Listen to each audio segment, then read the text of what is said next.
Now, I want to turn to the latest on the top stories from around the world. It's just been revealed that Anthony Albanese will miss out on a hoped-for meeting with Xi Jinping this week. However, he's still jetted out this afternoon to Jakarta, where he will attend the ASEAN and East Asia summits before visiting the Philippines for talks with Ferdinand Marcos and attending the G20 Leaders Summit in Delhi. Joining me now to get the latest on all this and more is former Labor MP Michael Danby and Sky News contributor Kosha Gator. Kosha, Michael, welcome to the program. Michael, I'll start with you. Why has Xi snubbed our PM? Should we be worried about this? Well, we've been offering him too much carrot and not enough stick.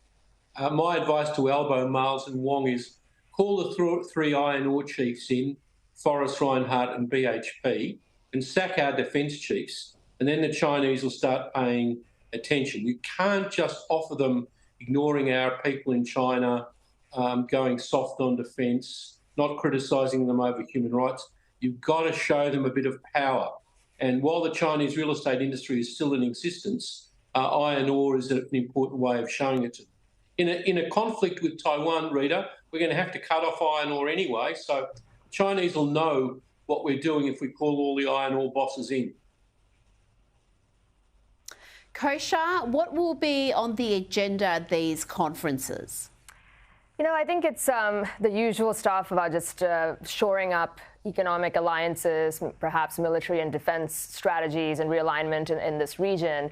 But I think, you know, with all these conferences, usually it's the optics of who's going, what's said, as well as who's not going and what's not said. So on the U.S. side, you have President Biden is not coming, and Kamala Harris is being sent in, and there's been a flurry of analysis on what that may mean or not mean, and we can draw our own conclusions there.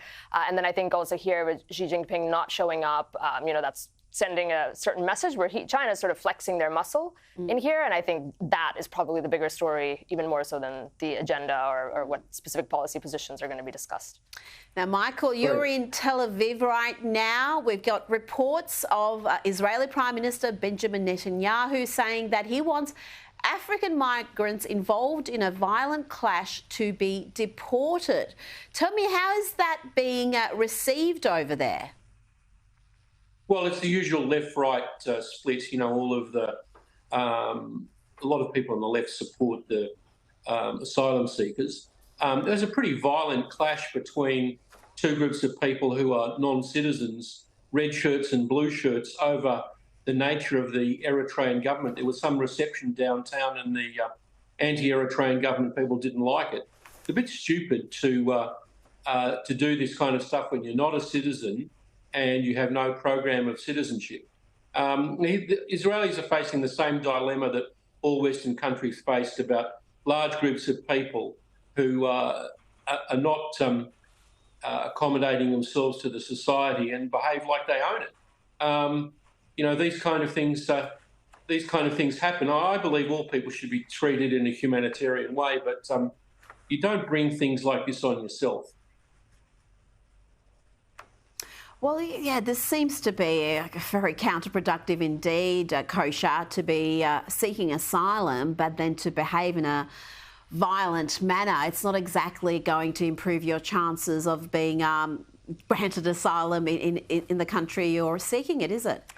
No, it isn't. And I think, you know, when we see moves like this by countries that take a stronger position or a more hawkish position against illegal immigration, like Israel, like the Indians recently had something that was quite contentious, where they were doing a similar thing for Muslim refugees coming in from Bangladesh, etc. It really shines a light on what a hawkish position on illegal immigration can look like and when it is executed. Because we know most of the Western world is not doing that. There's a huge gulf between what the leadership is prepared to do and what the public wants. And these types of stories, I think, are a reminder of what it could look like, and maybe we're going to see the public demand that more and more, because it really is reaching a breaking point in many other countries.